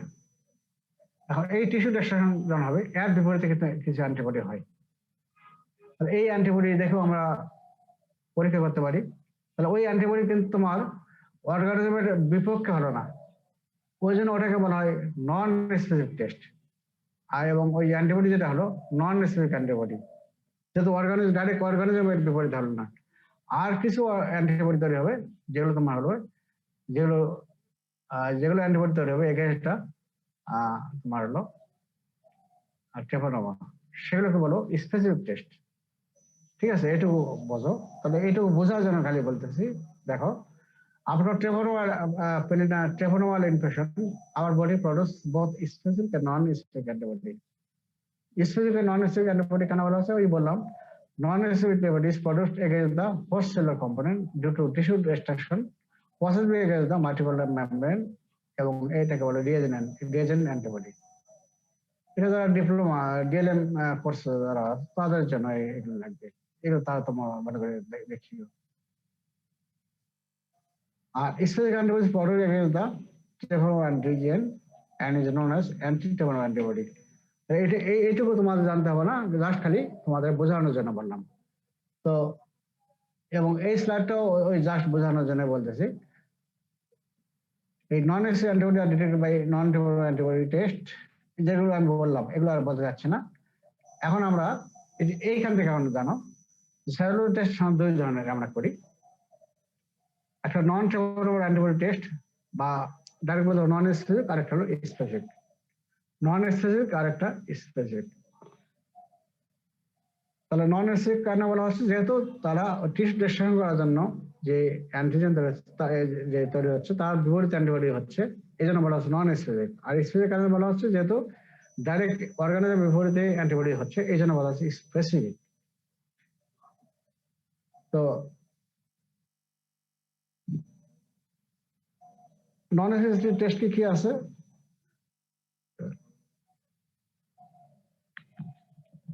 একটা হলো তোমার হলো ভিডিআরএল, ভেনারেল রিসার্চ ল্যাবরেটরি, আমেরিকার একটা ল্যাবরেটরির নাম। তার নাম সেখানে প্রথম করা হয় এই পরীক্ষাটা, ওই ল্যাবের নাম অনুযায়ী নাম দেওয়া হয়েছে ভেনারেল রিসার্চ ল্যাবরেটরি। এটা আরো আমরা একটু ভালোভাবে পড়বো ওই যখন তোমার ক্লিনিক্যাল মাইক্রোবায়োলজি, তখন একটু আমরা পড়বো, সামান্য পড়বো। তো এর নামটা জানা রাখো। আরেকটা করে কি আরপিআর, র্যাপিড প্লাজমা রিয়েজেন্ট। আর করে কি ট্রাস্ট, টলুডিন রেড আর্নিটেড সেরাম টেস্ট। তো মেইনলি আমরা এই যে তোমার এই যে ভিডিআর করি এবং এই আরপিআর, এই দুটা করি। তো নাম তোমাদের বলতে হবে, এই তিনটে নাম তাহলে খেয়াল রাখবে। তাহলে নন টেস্টের মধ্যে এই তিনটা। আর এগুলো সাধারণত নন টেস্ট সাধারণত তোমার ডায়াগনস্টিক স্ক্রিনিং টেস্ট হিসেবে ব্যবহার করি। এটা কিন্তু কনফার্ম বলা যাবে না, যেহেতু তোমার এই যে নন স্পেসিফিক অ্যান্টিবডি তৈরি হচ্ছে, এই জন্য স্পেসিফিক কনফার্মলি বলতে পারছে না এটা সিফিলিস। যখন এটা তোমার একটা পরীক্ষা পজিটিভ হলো, তখন আমরা যাব স্পেসিফিক টেস্টে যাব। ঠিক আছে, শুধু এইটুকু জানে রাখো। এবং এগুলো তোমার this test are screening test only. এবং positive results by this method should be confirm by specific test. এগুলো যদি পজিটিভ হয় তখন আমরা স্পেসিফিক টেস্টে যাব। স্পেসিফিক টেস্টের মধ্যে কি কি আছে? একটা TPI, Treponema pallidum immobilisation test. 2 নম্বর হলো ভেঙে গেছে এটা,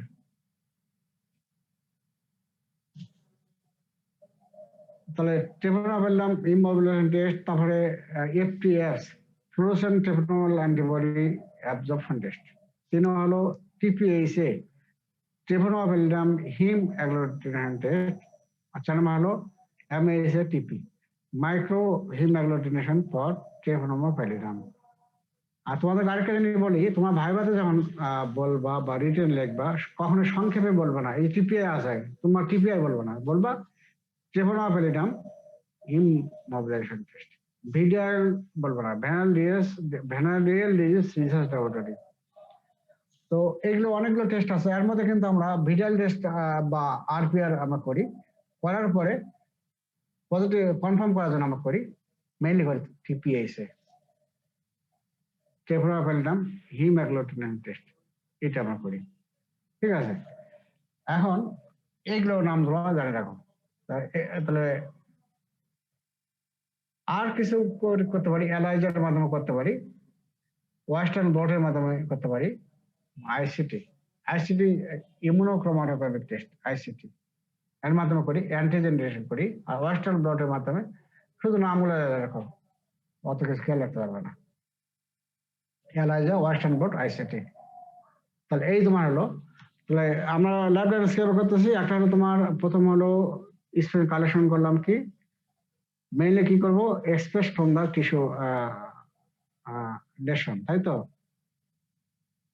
তারপর তোমার নেব কি সেরাম নিতে পারি সেরামোলজি, তারপর আর নিতে পারি কি নিউরোসিভিলিটির ক্ষেত্রে সিএসএফ নিতে পারি। নেওয়ার পর তারপর আমরা কি করবো মাইক্রোস্কোপ এক্সামিন করবো, একটা করবো ড্রাগ মাইক্রোস্কোপ বা ড্রাগ মাইক্রোস্কোপে ইলুমিনেশন করবো। এখানে দেখবো আমরা কি মুভমেন্ট দেখবো পার স্কুল লাইক রোটেশন। আরেকটা দেখতে পারি কি ইমিউনোফ্লোরেসেন্স মাইক্রোস্কোপে, সেখানে আমরা ইমিউনোফ্লোরেসেন্স স্টেম দিয়ে আমরা ডাইরেক্টলি অর্গানটা দেখতে পারি। তারপর আমরা কি করবো সেরোলজিক্যাল টেস্টে যাবো। সেরোলজিক্যাল টেস্ট মানে স্পেসিফিক আর হলো নন স্পেসিফিক। স্পেসিফিক মধ্যে কি ভিডিআরএল, তারপরে আরপিআর র্যাপিড প্লাজমা রেজিন এবং ট্রাস্ট। আর হলো স্পেসিফিক মধ্যে অনেকগুলাই টিপিআই, এফটিএফ, তারপরে টিপিএসএ এইরকম। আর নিউ টেস্টে আর কিছু আছে এলাইজা, ওয়েস্টেলবোর্ড। এখন নিউ টেস্ট বলা যায় না, এখন সাধারণত আদার টেস্ট তোমার বলবো, আদার টেস্ট এলাইজা, ওয়েস্টেলবোর্ড এবং আইসিটি। এই তোমার হলো ডায়াগনোসিস।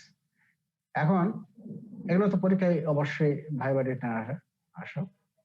আর যদি কনজেনিটাল সিভিলিটিতে হয় তাহলে তখন আমরা ডায়াগনোসিস করবো কনজেনিটাল সিভিলিস, একে ডায়াগনোসিস করবো। এটাও তোমার হলো স্পেস কালেকশন করবো, মাইক্রোস্কোপিক এক্সামিন করবো, আর একটা হলো তোমার সেরোলজি টেস্ট করবো। স্পেস কালেকশন করবো কোথা থেকে? Aspiration of fluid from placenta and umbilical cord. যদি মনে করো মা ইনফেক্টেড, তাহলে তুমি অবশ্যই বুঝবা যে বাচ্চার হইতে পারে। তখন আমরা করবো কি, সব বাচ্চার ক্ষেত্রে তো করবো না। যখন দেখবো যে বাচ্চা মা পজিটিভ, তখন বাচ্চা আক্রান্ত হয়ে যাবে না সেটা দেখার জন্য আমরা করবো কি, তখন এই প্লাসেন্টা এবং আম্বিলিকাল কর্ড থেকে আমরা অ্যাসপিরেট করে ফ্লুইড নেব, ঠিক আছে। আর সেরাম নেব বোথ ইনফেন্ট এন্ড মাদার, মা এবং বাচ্চা দুইজন থেকে নেব। কেন নেব পরে আসতেছে, এই জন্য ভালো করে জানা রাখো। Serum for both infant and mother, শুধু খালি বাচ্চা নেব না, মারও নেব। আর নিতে পারি কি specimen from lesion or body fluid, ঠিক আছে।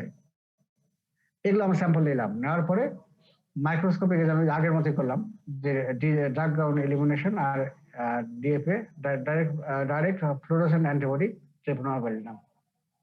আর সেরোলজি টেস্টের মধ্যে এখানেও তোমার যে আগের মতোই একটা ভিডিআরএল করতে পারি আর আরপিআর করতে পারি।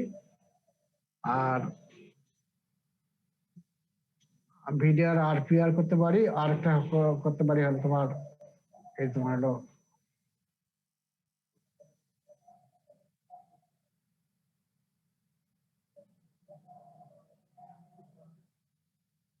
আর এই এলাইজা করতে পারি, ওয়েস্টেনবোর্ড করতে পারি, আইসিটি করতে পারি।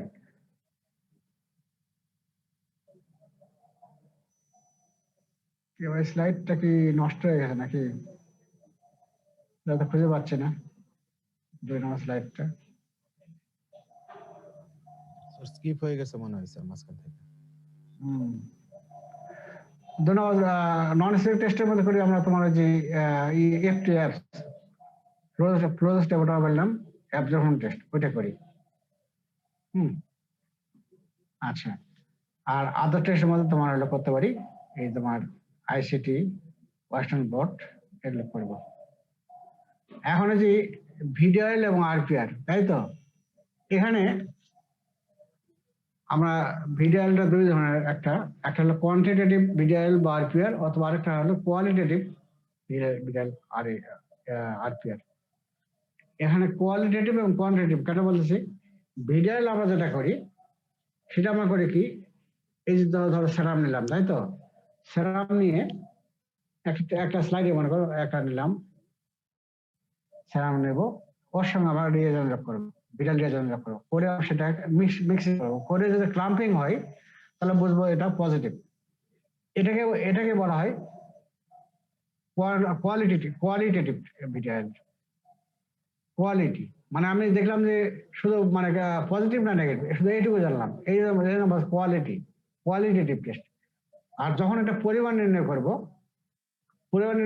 সিরিয়াল ডাইলিউশন করবো, টাইটার নির্ণয় করবো যে কত ডাইলেশনে তোমার পজিটিভ হচ্ছে, তখন বলো তোমার কোয়ান্টিটি মানে পরিমাণ। তো এই ক্ষেত্রে আমরা করি কোয়ান্টিটেটিভ ভিডিয়াল, কোয়ালিটেটিভ ভিডিয়াল করি না। কোয়ান্টিটেটিভ ভিডিয়াল কিভাবে করবো আমরা দেখো, স্যাম্পল নিলাম, সারাউন্ড স্যাম্পল নিলাম, for both mother and infant নিলাম। নেওয়ার পরে আমরা তখন টাইটার করবো, দুই স্পেসিমেন টাইটার করবো। টাইটার করার পরে দেখবো 20% ক্ষেত্রে in 20% conceptualities, 4 rise increase tighter in infant than mother. মার যে টাইটাতে পাইলাম 1:80 থেকে শুরু হয় পজিটিভ। মার মনে করে পাইলাম 1:80, তার 4 গুণ হইলে বাচ্চার পাবো কত 1:432, তোমার 1:320, ঠিক আছে, তার 4 গুণ বেশি পাইলাম। In 20% conceptualities, 4 rise increase tighter in infant than mother. 4 গুণ তাহলে বেশি পেলাম 20%। আর 80% ক্ষেত্রে কি পাবো, 80% conceptually started same both in mother and infant। 20% ক্ষেত্রে তাহলে 4 গুণ বেশি পেলাম, আর 80% ক্ষেত্রে আমরা বাচ্চা এবং মার সমান পেলাম। তো ওই 4 গুণ বেশি যদি পাই তাহলে আমরা কনফার্ম বলতে পারি যেটা মোটামুটি একটা এটা বাচ্চা ইনফেক্টেড। আর 80% ক্ষেত্রে যখন একই টাইটার পাইলাম তখন কিন্তু আমরা বলতে পারি না যে বাচ্চা ইনফেক্টেড। সেক্ষেত্রে আমরা করবো কি, তখন ফলো আপ টেস্ট করবো, আবার 15 দিন পর আবার করব, তারপর আবার প্রতি মাসে একবার করে করবো আপ টু 6 মান্থ। এই যে বারবার করতেছি, যদি দেখি যে টাইটার বাচ্চা টাইটার বাড়তেই আছে, তাহলে বুঝবো যে অর্গানিজম বাচ্চার মধ্যে আছে, বাচ্চা ইনফেক্টেড। এটা বারবার আমরা কনফার্ম করতেছি কি জন্য, যদি মনে করে যে বাচ্চার যে বডিতে মা থেকে তো অ্যান্টিবডি যেতে পারে, তাই না, মা থেকে তো যেতে পারে, যার ফলে কিন্তু আমরা কিন্তু এই যখন ওই যে 80% তোমার যে সেম, তার মানে কি বাচ্চার শরীরে কিন্তু মা থেকেও অ্যান্টিবডি ওখানে যাইতে পারে, যার ফলে আমরা কিন্তু কনফার্ম বলতে পারতেছি না যে বাচ্চা ইনফেক্টেড। ঠিক আছে, ওটাই কনফার্ম করার জন্য আমরা করতেছি কি 15 দিন পরে আবার করব, তারপরে প্রতি মাসে একবার করবো। যদি টাইটার বেশি থাকে তার মানে কি বলবো, যখন ইনফেকশন আছে এবং অর্গানিজম বারবার মাল্টিপ্লাই করতেছে এবং অ্যান্টিবডি তৈরি হচ্ছে, তাই না? তাহলে এইভাবে আমরা করি। তাহলে এটা কিন্তু আমরা পরীক্ষায় রিটেন পরীক্ষা তো আসে, ভাইবাদ আমরা ধরি যে একটা মা ইনফেক্টেড, তো বাচ্চা ইনফেক্টেড হলো কিনা আমরা কিভাবে আমরা কনফার্ম করবো, তখন তোমরা বলবা যে কোয়ান্টিটেটিভ ভিডিয়াল বা আরপিআর আমরা করি। যে স্যাম্পল নিলাম কি, স্যাম্পল নিলাম তোমার হলো aspiration of fluid from placenta or umbilical cord নিলাম। আর যদি তোমার গোড়া বডিতে তোমার লেশন থাকে সেখান থেকে নিতে পারি, ঠিক আছে। এবং আর নেবো কি সেরাম নেব, বোথ মাদার অ্যান্ড ইনফ্যান্ট নিলাম। তারপর আমরা করবো কি কোয়ান্টিটিভ ভিডিয়াল বা আরপিআর করবো। এক্ষেত্রে কি প্রথম কি হবো, একটা হলো 20% ক্ষেত্রে বাচ্চার শরীরে 4 গুণ বেশি থাকবে টাইটার, অ্যান্টিবডি বেশি থাকবে 4 গুণ। আর 80% ক্ষেত্রে মোটামুটি টাইটার সমান থাকে, ইকুয়াল থাকে। এই ক্ষেত্রে আমরা করবো কি তোমার 15 দিন পরে করবো এবং প্রতি মাসে একবার করে করবো, 6 মান্থ পর্যন্ত করবো। যদি বাড়তেই থাকে টাইটার তাহলে বুঝবো ডেফিনেটলি চাইল্ড ইজ পজিটিভ। ঠিক আছে। ও এটা ভেঙে নষ্ট হয়নি, এই যে এটা আমি বুঝতেছি। 2 নাম্বার হলো ট্রেভরওয়াল অ্যান্টিবডি টেস্ট, 2 নাম্বার এটা। হ্যাঁ, ঠিক আছে। তাহলে 1 নাম্বার করলাম হলো তোমার ভিডিয়াল বা আরপিআর, তারপর 2 নম্বরে করলাম তোমার হলো ট্রেভরওয়াল অ্যান্টিবডি টেস্ট। এটাকে কি করতে বা স্পেসিফিক টেস্ট, এর মধ্যে কি এফটিএফস। 3 নম্বর হলো আদার টেস্ট মধ্যে এলাইজা, ওয়েস্টার্ন ব্লট, মাইসিটি। কনজেনিটাল সিফিলিস এটাও কিন্তু পরীক্ষায় অবশ্যই আসে। এখন আরেকটা পরীক্ষা আসে ভিডিয়াল টেস্টটা, তোমার রিটেন আসে, ভাইভাতে আমরা ধরবো না। ভিডিয়াল টেস্টের অ্যাডভান্টেজ এবং ডিসঅ্যাডভান্টেজ এই জিনিসটা একটু সামান্য একটু দেখে নিবা, যেহেতু রিটেনে। ভাইভাতে আমরা কখনোই ধরবো না, রিটেনের জন্য তোমরা একটু দেখে নিবা। এটা অ্যাডভান্টেজ কি হলো, becomes positive quickly in 2 to 3 weeks of infection. Infection হওয়ার 2 থেকে 3 সপ্তাহের মধ্যে এটা পজিটিভ হয়, become positive quickly in 2 to 3 weeks of infection. 2 থেকে 3 সপ্তাহ আগে না, কিন্তু ইনফেকশন হলো তারপরে 2 থেকে 3 সপ্তাহ এই সময়টা তোমার, এই সময়ের পর থেকে তোমার পজিটিভ হবে। 2 থেকে 3 সপ্তাহ পরে, আগে না। Positive quickly in 2 to 3 weeks, second week বা থার্ড উইক থেকে ইনফেকশন হওয়া শুরু হলো, তোমার পজিটিভ হওয়া শুরু করবে। তারপরে এবং যেহেতু এটা নন স্পেসিফিক টেস্ট, এই জন্য এটা তোমার আগে আমি বলেছি যে নন স্পেসিফিক টেস্ট করি আমরা ফর স্ক্রিনিং পারপাস, তাহলে আমরা বলবো this test can be used as screening test. ঠিক আছে, আরেকটা কথা পারি, আউটকাম অফ ট্রিটমেন্ট। এই যে আমরা ট্রিটমেন্ট দিব, মা বা বাচ্চাকে ট্রিটমেন্ট দেবো, ট্রিটমেন্ট হওয়ার পরে ভালো হচ্ছে কিনা, প্রগনোসিস হচ্ছে কিনা, এটা আমরা দেখবো। এই দেখার জন্য কোনো ভিডিয়াল টেস্ট করি। যদি দেখে after successful treatment of syphilis, the titre of VDRL test will fall down and will become non reactive over a period of time. তাহলে এবং এই 6 থেকে 24 মাসের মধ্যেই এটা নেগেটিভ হয়ে যায়। তাহলে আউটকাম অফ ট্রিটমেন্ট বা প্রগনোসিস এটা দেখার জন্য আমরা ভিডিয়াল টেস্ট করি।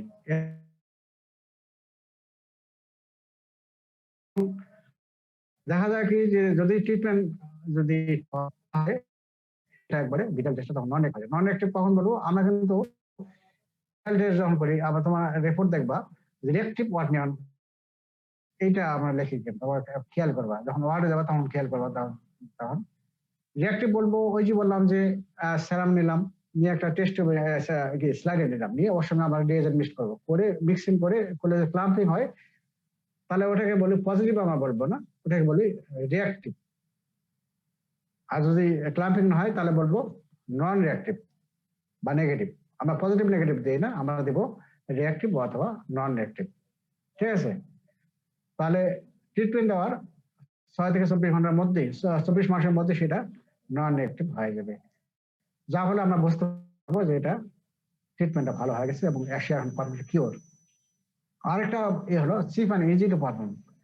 এই যে আমি প্রসিডিউরটা বললাম ইজিলি করা আছে, এই জন্য বলা আছে এটা ইজি, চিপ এবং খরচও কম, cheap and easy to perform. তাহলে এই কয়েকটা হলো তোমার অ্যাডভান্টেজ। তাহলে positive quickly in 2 to 3 weeks of infection, 2 থেকে 3 সপ্তাহ থাকি পজিটিভ হওয়া শুরু করলো। আরেকটা হলো প্রগনোসিস জানার জন্য আমরা প্রয়োগ করি, আরেকটা cheap and easy to perform. আর ডিসঅ্যাডভান্টেজ কি? ডিসঅ্যাডভান্টেজ হলো এই দেখো, both false positive and false negative also occur. যেহেতু নন স্পেসিফিক, এই জন্য ফলস পজিটিভ ফলস নেগেটিভ হইতে পারে। কোন ক্ষেত্রে হইতে পারে পরে আমি আসতেছি। আমরা ধরবো না সাধারণত, তোমরা জানে রাখো। এবং lack of sensitivity early and late syphilis. Early বলতে তোমার এই কি বোঝালো, এই তোমার ওই 2 বা পজিটিভ কি বললাম, এই যে অ্যাডভান্টেজ যে positive in 2 to 3 weeks of infection, 2 সপ্তাহ আগে কিন্তু তোমার পজিটিভ হবে না। এই সময় তুমি যদি এই যে ভিডিও করো তাহলে কিন্তু নেগেটিভ আসবে। এই জন্য বলা হয় ল্যাক অফ সেন্সিটিভিটি। এই সময় কিন্তু তুমি ওটা ফলস নেগেটিভ রেজাল্ট চলে আসবে, কিন্তু সে ইনফেকশন হয়ে থাকলো, তাই তো। লেট সিভিলিস এবং টার্সিয়ারি সিভিলিস, এই ক্ষেত্রেও কিন্তু তোমার ফলস একটা তোমার তখন হচ্ছে তোমার সেন্সিটিভিটি কমে যায়, কিন্তু তখন কিন্তু তোমার false positive false negative result আসতে পারে। এই যে বলা হচ্ছে lack of sensitivity in early late syphilis. আরেকটা হলো chance of prozone phenomenon. Prozone phenomenon তোমরা অলরেডি তোমার অ্যান্টিজেন অ্যান্টিবডি রিঅ্যাকশন ইমিউনোলজিতে পড়ে এসো, তাই তো, কত অবস্থা তো পড়াইছে। প্রোজন ফেনোমেনন আমরা ধরি না, শুধু খালি জানে রাখো, যখন রোগীর শরীরে অ্যান্টিবডি যখন বেশি থাকে, খুব যখন বেশি থাকে, তখন হবে কি, সাধারণত যখন আমরা টাইটার করি তখন কিন্তু ফলস নেগেটিভ রেজাল্ট আসতে পারে। ওই ক্ষেত্রে করতে হয় কি, সিরিয়াল ডাইলেশন করতে হয়। সিরিয়াল ডাইলেশন করে অ্যান্টিবডির পরিমাণটা কমায় নিলে তখন তোমার পজিটিভ হবে। এটাকে বলবো চান্স অফ প্রোজন ফেনোমেনন। তো এই যে এইটুকু রাখো, এই যে পরে অনেক কিছু লিখছি, এগুলো তোমাদের জন্য প্রয়োজন নাই। তাহলে both false positive false negative occur, তারপর lack of sensitivity in early and late syphilis, আর একটা হলো চান্স অফ প্রোজন ফেনোমেনন। এই তিনটা শুধু জানো। তাহলে অ্যাডভান্টেজ আর ডিসঅ্যাডভান্টেজ। তাহলে অ্যাডভান্টেজ কি হলো যে পজিটিভ হবে কখন, quickly 2 to 3 weeks of infection. আবার প্রগনোসিস স্ক্রিনিং পারপাসে করতেছি, আরেকটা হলো প্রগনোসিস দেখার জন্য করতেছি। আর কি করতে পারি, তাহলে এটাকে বলা হয় আউটকাম ট্রিটমেন্ট। আরেকটা হলো সিফা নিজে পারবেন। আর ডিসঅ্যাডভান্টেজ কি, both false positive and false negative occur হতে পারে, এবং lack of sensitivity early and disability. আরেকটা চান্স অফ প্রধান ফেনোমেনন। এখন দেখো এই ফলস পজিটিভ কখন হতে পারে, hepatitis B, malaria, leprosy, measles, collagen vasculitis, infectious mononucleosis, এগুলো তোমাদের জন্য প্রয়োজন নাই, শুধু এইটুকু জানা রাখো। আর ফলস নেগেটিভ রেজাল্ট কখন হতে পারে, লেট এন্ড টার্সিয়ারি সিফিলিস, এই ক্ষেত্রে তোমার হতে পারে।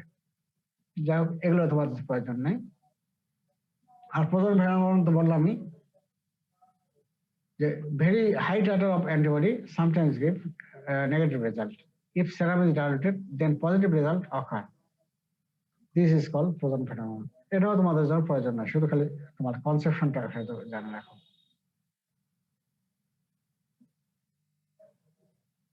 তারপরে তোমার FTFs-টা এটা অ্যাডভান্টেজ ডিসঅ্যাডভান্টেজ একটু আসে।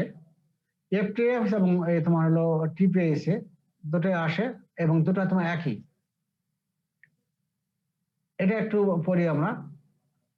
অ্যাডভান্টেজ কি, এক্সিলেন্ট সেন্সিটিভিটি এন্ড স্পেসিফিটি। এটা সেন্সিটিভ স্পেসিফিটি এক্সিলেন্ট, বেশি ভালো, এক্সিলেন্ট।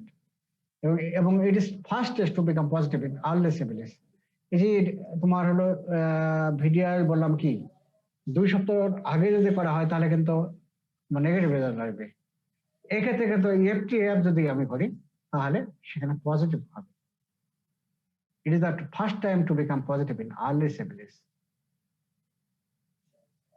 আর কি তোমার যেহেতু ভিডিয়াল টেস্টে তোমার কি নন অ্যাক্টিভ কখন ছিল, তোমার ফার্স্ট নেগেটিভ রেজাল্ট দিত কখন, লেট সিফিলিস, তাই তো। এক্ষেত্রে এটা কিন্তু তোমার কিন্তু আমরা FTF দ্বারা করতে পারি, পজিটিভ আসবে। It remains positive for many years even after treatment, so it can also detect latent syphilis or neurosyphilis. ঠিক আছে। আরেকটা করতে পারি, এই যে কনজেনিটাল সিফিলিস আমরা ডায়াগনোস করতে পারি এক্ষেত্রে। ভিডিয়াল টেস্ট দিয়ে আমরা করতে পারি কোয়ান্টিটেটিভ ভিডিয়াল, আর এক্ষেত্রে আমরা ওই যে কনজেনিটাল সিফিলিস আমরা করতে পারি। It detect both IgM antibody, as IgM antibody cannot transfer from mother to baby, so detection of IgM is neonatal blood indicates congenital syphilis. এটা আমি আর তোমাদের কত আর বলতেছি, তোমার শুধু জানো খালি ওই কনজেনিটাল সিফিলিস ডায়াগনোস করব, এটা আমরা একমাত্র করতে পারি। আর ডিসঅ্যাডভান্টেজ কি, এটা expensive, time consuming, so can't be used as screening purpose. Screening পারপাসে করা হয় না, এই যে একটা খরচটা বেশি, টাইম বেশি লাগে, এই জন্য করা হয় না। আবার এখানে বেশি খারাপ দেখি, প্রগনোস্টিক ভ্যালু এটা নাই।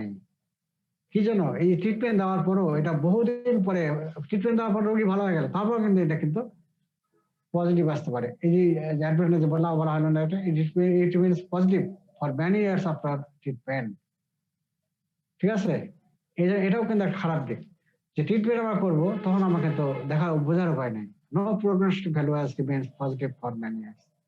ঠিক এইরকম তোমার এটা একই রকম TPS এ এটা লাগবে না, শুধু অ্যাডভান্টেজ এবং ডিসঅ্যাডভান্টেজ এটাও লাগবে, শুধু এটা পড়বা। এই স্লাইড বাদ দাও, আর এই অ্যাডভান্টেজ এবং ডিসঅ্যাডভান্টেজ ইয়ার কথাই। TPS এটাও তোমার লেস কমপ্লিকেটেড দেন FTF। তারপরে do not require fluorescent microscope, sensitive তোমার FTF এর মতোই, ইজি টু পারফর্ম এবং হাইলি সেনসিটিভ। আর ডিসঅ্যাডভান্টেজ কি হলো, ওই যে যেটা হলো যে প্রগনোসিস করা, প্রগনোস্টিক ভ্যালু নাই এটার। আগের মতো বললাম যে বহুদিন ট্রিটমেন্ট ভালো দেওয়ার পরও এটা পজিটিভ বহুদিন পর্যন্ত হবে। এগুলো আর আমি বলতে চাচ্ছি না, এগুলো তোমার দেখে নিবা একই রকম। তাহলে কালকে আমরা পড়বো কি, ইন্টারোব্যাকটেরিয়াসি পড়বো। ঠিক আছে, কালকে আমরা পড়বো ইন্টারোব্যাকটেরিয়াসি। জি স্যার। তো আজকে একটা কোশ্চেন ধরি, তোমাকে ওই যে গায়ে একটা লিঙ্ক দিয়েছিলাম, ওটা কি তোমার কি সবাই পেয়েছো? রাফি দিয়েছো? পেয়েছি স্যার, পেয়েছি স্যার। জি স্যার আচ্ছা, দিয়েছিলাম ওটা। আচ্ছা, ওই লিঙ্কটাও যাইতে পারো, অথবা তোমার ওই যে আরেকটা হয়ে যেতে পারো, সেটা হলো যে আহ,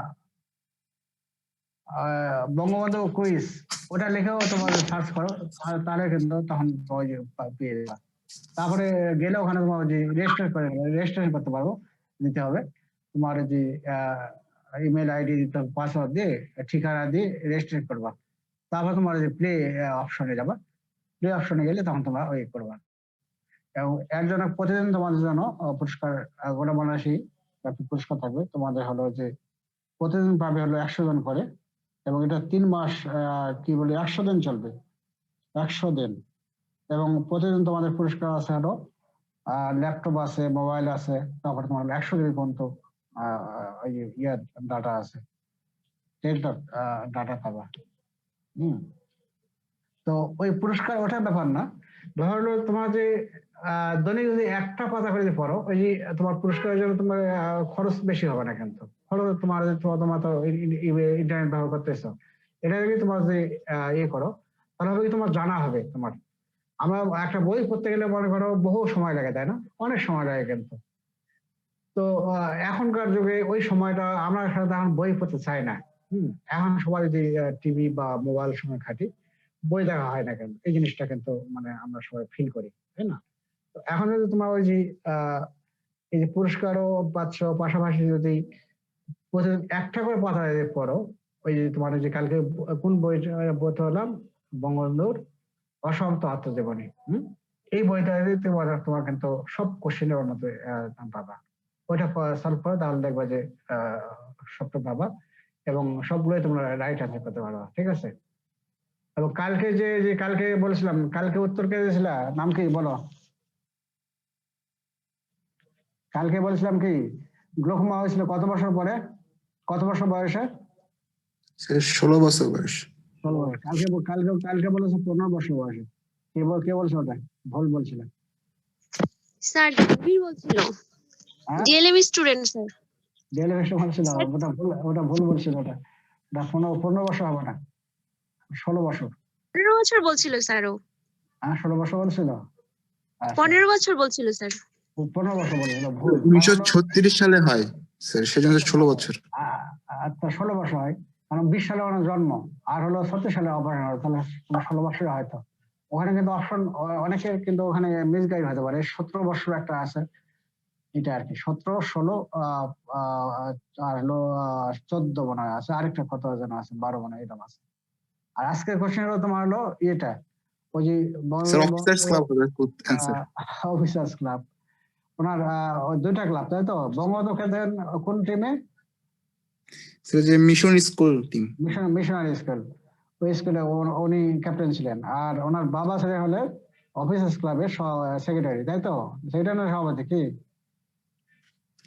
স্যার সেক্রেটারি ছিল। সেক্রেটারি, এই দুইটির মধ্যে খেলা হয়েছিল, তাই তো?